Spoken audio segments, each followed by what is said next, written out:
Imaginez une maison où Dieu était autrefois présent, et soudain, sans bruit ni avertissement, sa présence disparaît.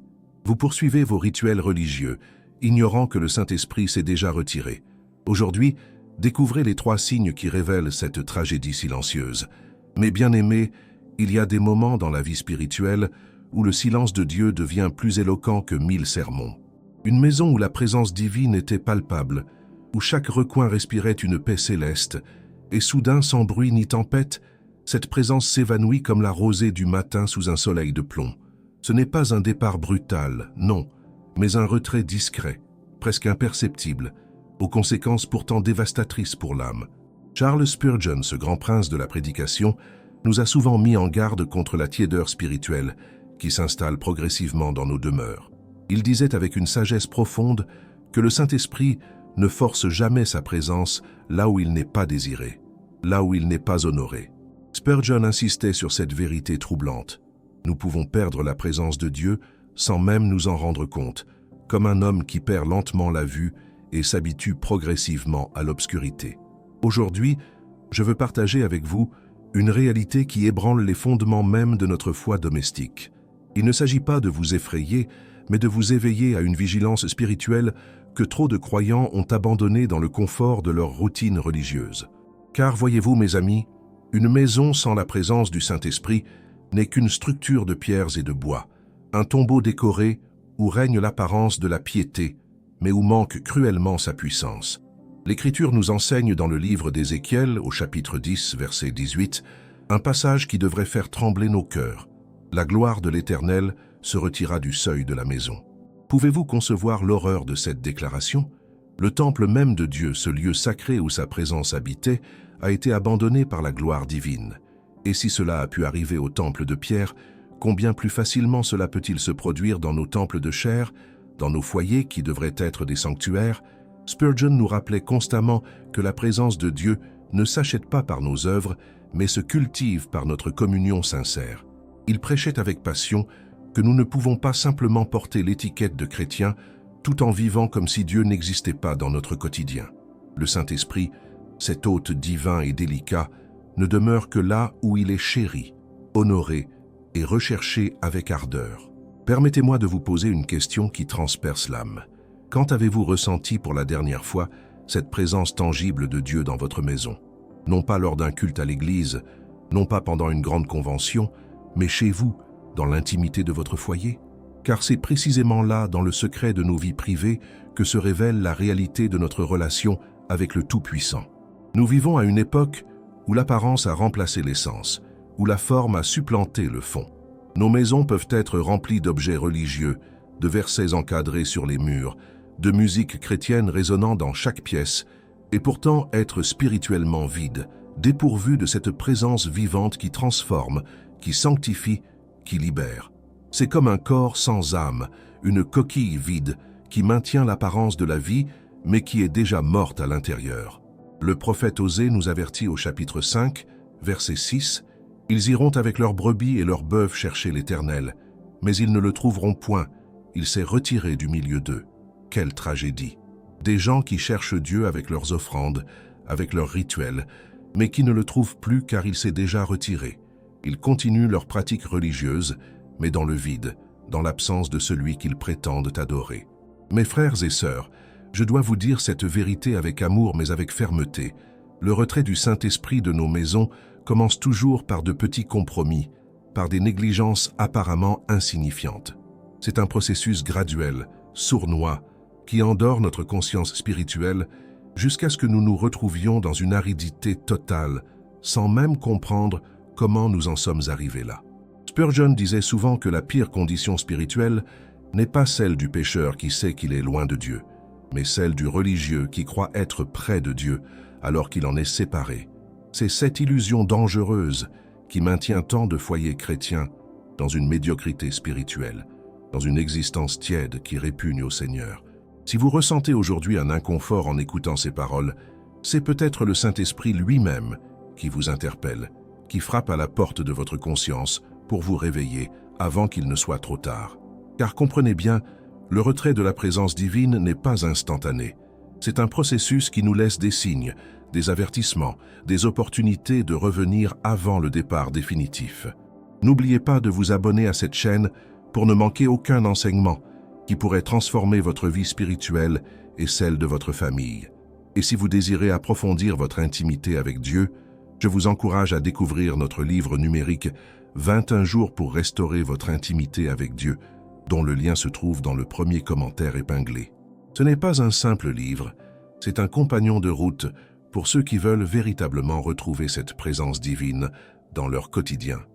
Aujourd'hui, nous allons explorer ensemble 3 signes discrets mais révélateurs qui indiquent que le Saint-Esprit s'est peut-être déjà retiré de votre maison.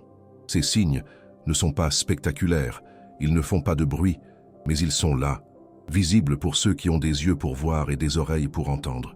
Que le Seigneur nous donne la lucidité nécessaire pour reconnaître ces avertissements et le courage de réagir avant qu'il ne soit trop tard. Le premier signe discret que le Saint-Esprit s'est retiré de votre maison se manifeste par l'absence de conviction de péché. Écoutez attentivement ces paroles, car elles touchent le cœur même de notre relation avec Dieu. Quand la présence du Saint-Esprit diminue dans un foyer, la sensibilité au péché s'émousse progressivement, comme une conscience qui s'anesthésie peu à peu jusqu'à ne plus rien ressentir. Souvenez-vous des paroles de Jésus dans l'évangile de Jean, chapitre 16, verset 8. « Et quand il sera venu, il convaincra le monde en ce qui concerne le péché, la justice et le jugement. » C'est là l'une des œuvres principales du Saint-Esprit, nous convaincre de péché, non pas pour nous condamner, mais pour nous ramener dans les bras du Père. Sans cette conviction salutaire, nous dérivons dans une mer de compromis sans même nous en apercevoir. Regardez autour de vous. Examinez votre propre cœur avec honnêteté. Combien de fois avez-vous senti récemment cette sainte tristesse face à une parole déplacée, face à une pensée impure, face à un mensonge apparemment inoffensif? Combien de fois votre conscience a-t-elle été troublée par ces petites désobéissances que nous avons appris à justifier, à minimiser, à ignorer complètement? Quand le Saint-Esprit habite véritablement une maison, il y règne une atmosphère de sainteté qui ne tolère pas le péché. Ce n'est pas une atmosphère de légalisme rigide ou de jugement impitoyable, non, c'est plutôt une sensibilité spirituelle qui nous fait immédiatement ressentir le malaise de la désobéissance. C'est comme un enfant qui a déçu son père bien-aimé et qui ne peut trouver la paix tant qu'il n'a pas fait la paix avec lui.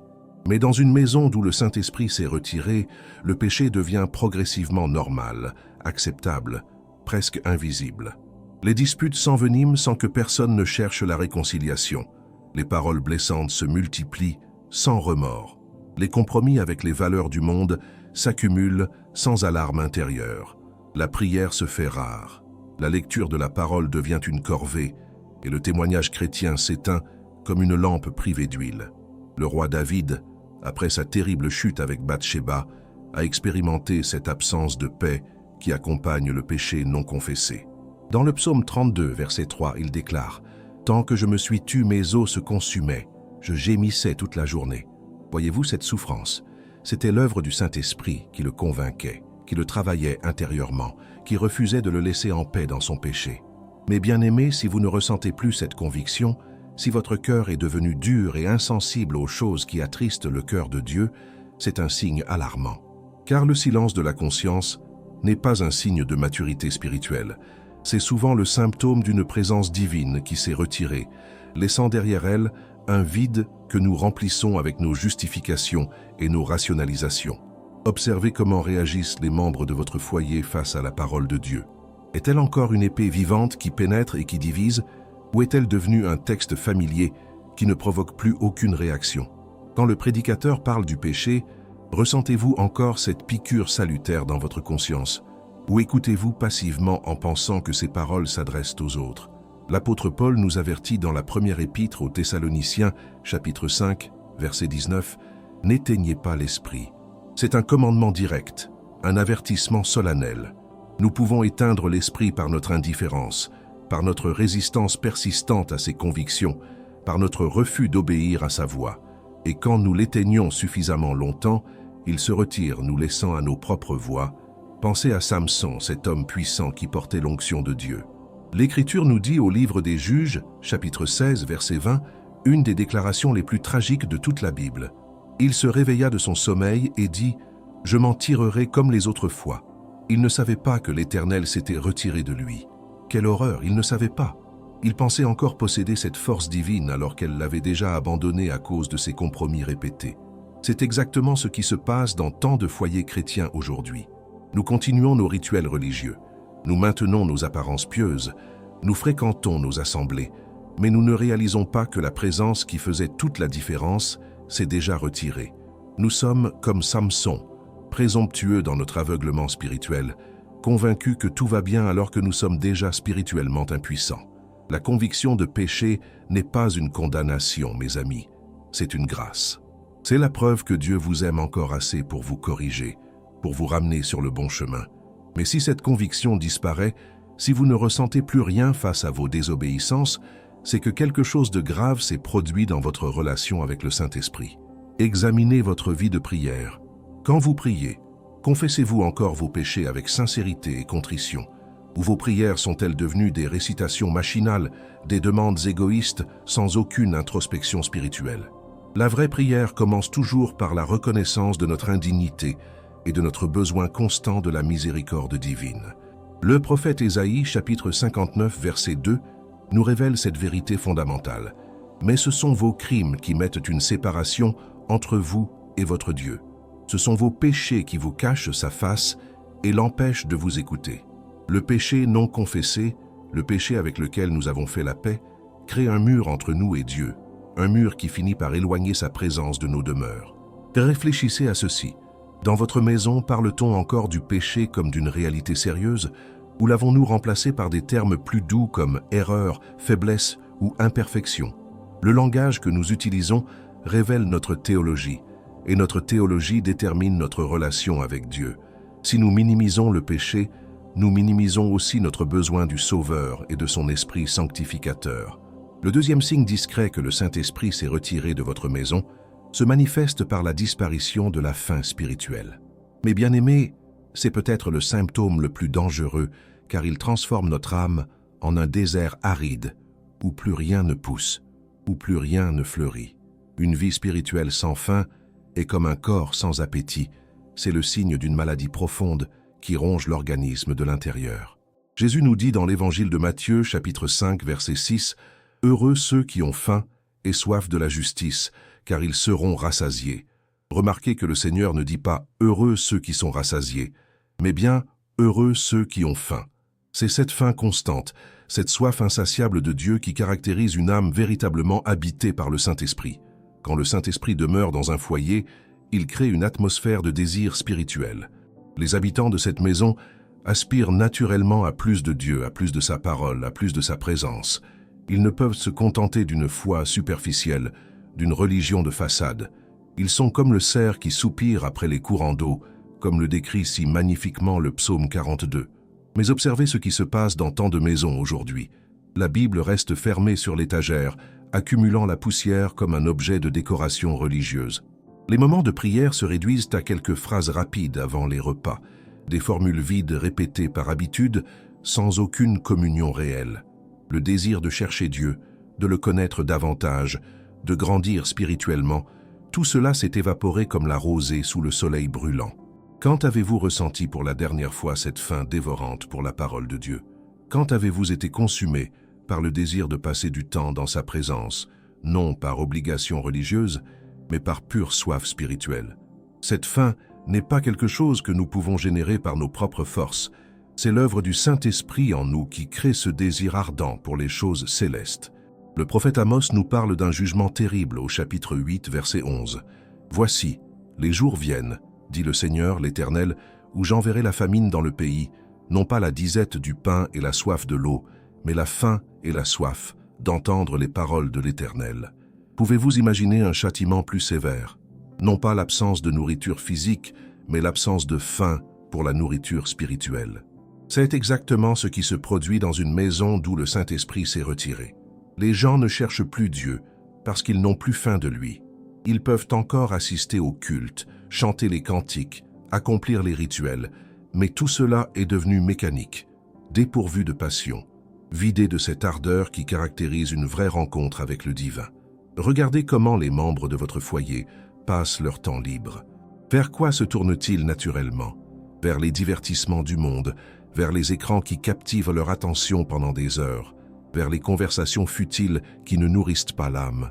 Ou manifeste-t-il encore ce désir de se retirer pour chercher Dieu, pour méditer sa parole, pour intercéder dans la prière? La vérité qui fait mal, c'est que nous trouvons toujours du temps pour ce qui nous passionne vraiment. Si nous prétendons ne pas avoir le temps pour Dieu, c'est simplement que nous n'avons plus faim de lui. Et cette absence de faim n'est pas normale pour un chrétien authentique. C'est le symptôme d'une présence divine qui s'est estompée, qui s'est retirée face à notre indifférence persistante. L'apôtre Pierre nous exhorte dans sa première épître, chapitre 2, verset 2, « Désirez comme des enfants nouveau-nés, le lait spirituel et pur, afin que par lui vous croissiez pour le salut. » Un enfant nouveau-né a une faim naturelle, instinctive, urgente. Il ne faut pas le forcer à manger, il réclame de lui-même sa nourriture. C'est cette faim que devrait avoir tout enfant de Dieu pour les choses spirituelles. Mais dans nos maisons, cette faim a été remplacée par une satisfaction trompeuse, une suffisance spirituelle qui nous fait croire que nous en savons assez, que nous avons assez prié, que nous avons assez lu la Bible. Nous sommes devenus comme l'église de Laodicée qui disait « Je suis riche, je me suis enrichi et je n'ai besoin de rien », sans réaliser qu'elle était spirituellement misérable, pauvre, aveugle et nue. Pensez aux disciples sur le chemin d'Emmaüs. Quand Jésus leur expliquait les Écritures, leur cœur brûlait au-dedans d'eux. Voilà ce que produit la présence du Saint-Esprit. Un cœur brûlant, une âme enflammée, un désir insatiable d'en savoir plus, d'aller plus profond, de connaître Dieu de manière toujours plus intime. Sans cette flamme, nous sommes déjà spirituellement morts, même si nous respirons encore physiquement. Observez également comment votre famille réagit face aux opportunités de croissance spirituelle. Quand une étude biblique est proposée, y a-t-il de l'enthousiasme ou de la résistance? Quand un moment de prière collective est suggéré, les gens se portent-ils volontaires ou cherchent-ils des excuses? Ces réactions révèlent l'état réel de notre faim spirituelle. Le roi David, malgré ses nombreuses occupations comme roi d'Israël, exprimait dans le psaume 63, verset 1, « Ô Dieu, tu es mon Dieu, je te cherche dès l'aube. Mon âme a soif de toi, mon corps soupire après toi, dans une terre aride, desséchée, sans eau. » Voilà un homme qui avait faim de Dieu. Cette faim n'était pas occasionnelle, elle était quotidienne, pressante, irrépressible. Mes frères et sœurs, si vous ne ressentez plus cette faim, si les choses de Dieu vous laissent indifférents, si vous pouvez passer des jours sans ouvrir votre Bible sans que cela vous manque, si la prière est devenue une corvée plutôt qu'un privilège, alors quelque chose s'est brisé dans votre relation avec le Saint-Esprit. Car c'est lui qui crée cette faim, c'est lui qui attise ce feu, c'est lui qui maintient vivante cette passion pour les choses éternelles. La disparition de la faim spirituelle ne se produit pas du jour au lendemain. C'est un processus graduel où nous négligeons petit à petit notre relation avec Dieu. Un jour manqué de lecture biblique, puis 2, puis une semaine. Une prière raccourcie, puis négligée, puis abandonnée. Et progressivement, sans que nous nous en rendions compte, notre appétit spirituel s'atrophie, notre soif de Dieu se tarit, et nous nous retrouvons dans un désert spirituel où nous survivons, mais ne vivons plus vraiment.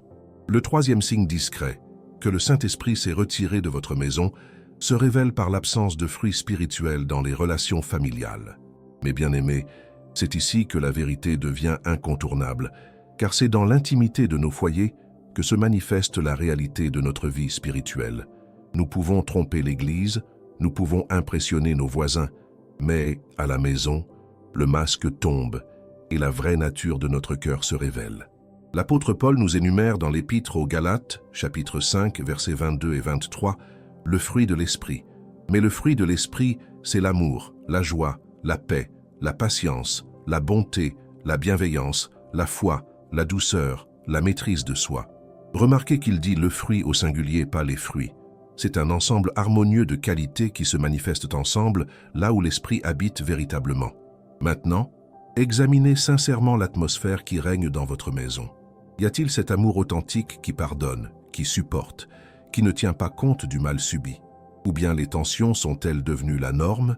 Les rancunes s'accumulent-elles sans jamais être résolues? Les blessures du passé sont-elles constamment ravivées dans chaque conflit? Quand le Saint-Esprit habite une maison, il y produit une douceur surnaturelle dans les rapports humains. Ce n'est pas que les conflits n'existent plus, non, mais ils sont traités différemment. Il y a une humilité qui permet de reconnaître ses torts, une grâce qui permet de pardonner l'offense, une patience qui supporte les imperfections de l'autre. C'est cette atmosphère céleste qui transforme une simple habitation en un véritable sanctuaire familial. Mais dans une maison d'où le Saint-Esprit s'est retiré, les relations deviennent toxiques, même entre croyants. Les paroles blessantes fusent sans retenue. Les jugements remplacent la compassion. L'égoïsme dicte les décisions. Chacun cherche son propre intérêt sans se soucier du bien-être des autres. Et tout cela peut coexister avec une façade religieuse impeccable présentée au monde extérieur. Jésus lui-même nous a donné le critère ultime pour reconnaître ses vrais disciples dans l'Évangile de Jean, chapitre 13, verset 35. À ceux-ci, tous connaîtront que vous êtes mes disciples si vous avez de l'amour les uns pour les autres. Non pas à vos connaissances théologiques, non pas à vos activités religieuses, mais à votre amour mutuel. Et cet amour commence à la maison, dans la famille, avant de rayonner vers l'extérieur. Observez comment les membres de votre foyer se parlent entre eux. Y a-t-il du respect, de la considération, de la tendresse dans les paroles? Ou bien les conversations sont-elles marquées par l'impatience, le sarcasme, les reproches constants? Le ton de notre voix, le choix de nos mots. Tout cela révèle si l'esprit de douceur habite encore notre demeure ou s'il nous a laissés à notre nature charnelle. Pensez à la paix, ce fruit précieux de la présence divine. Jésus a dit dans l'Évangile de Jean, chapitre 14, verset 27, « Je vous laisse la paix, je vous donne ma paix. Je ne vous la donne pas comme le monde la donne. » Cette paix du Christ n'est pas l'absence de problèmes, c'est une tranquillité d'âme qui persiste même au milieu des tempêtes. C'est cette paix qui devrait caractériser nos foyers. Mais regardez la réalité de tant de maisons chrétiennes aujourd'hui. L'anxiété y règne en maître. L'inquiétude ronge les cœurs, le stress domine les journées. Les disputes éclatent pour des futilités. L'atmosphère est tendue. Chacun marche sur des œufs de peur de déclencher un nouveau conflit. Où est la paix dans tout cela? Où est ce repos de l'âme que procure la présence du Saint-Esprit? La patience, cette autre manifestation du fruit de l'Esprit, brille par son absence dans nos foyers modernes. Nous sommes devenus irritables, prompts à la colère, incapables de supporter les faiblesses des autres. Un enfant fait une erreur et nous explosons. Un conjoint tarde à répondre et nous nous emportons. Un retard, un oubli, une maladresse, et voilà que notre nature charnelle se déchaîne sans le frein de l'esprit. L'apôtre Jacques nous met en garde au chapitre 3, verset 10 de son épître. « De la même bouche sortent la bénédiction et la malédiction. » Il ne faut pas, mes frères, qu'il en soit ainsi.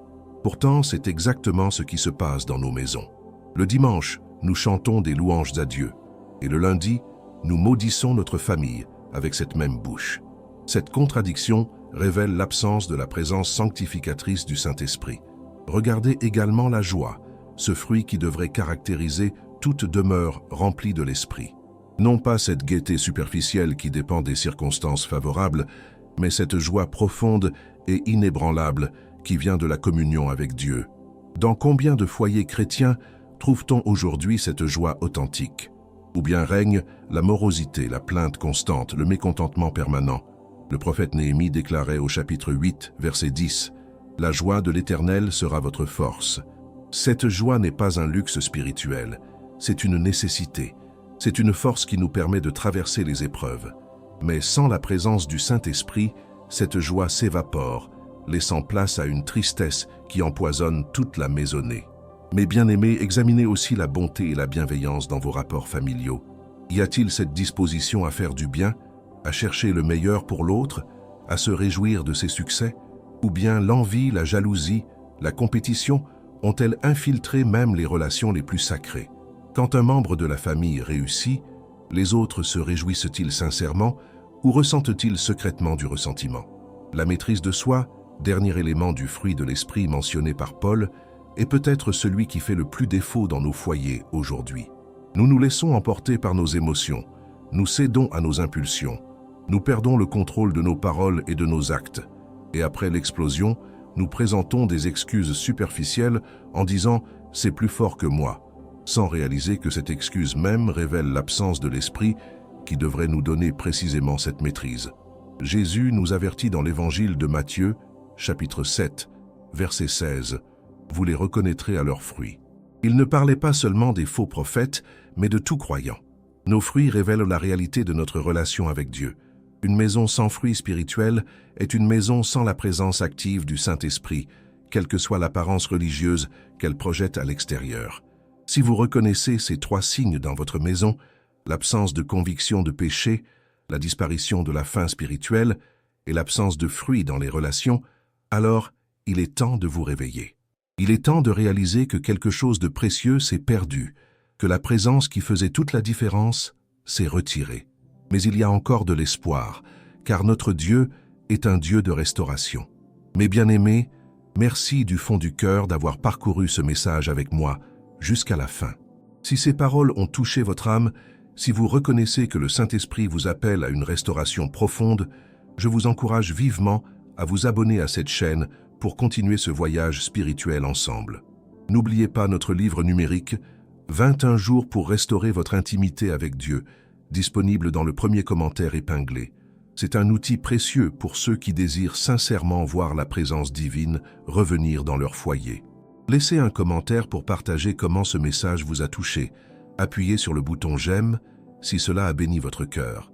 Et surtout, continuez à regarder les prochaines vidéos qui apparaîtront sur votre écran.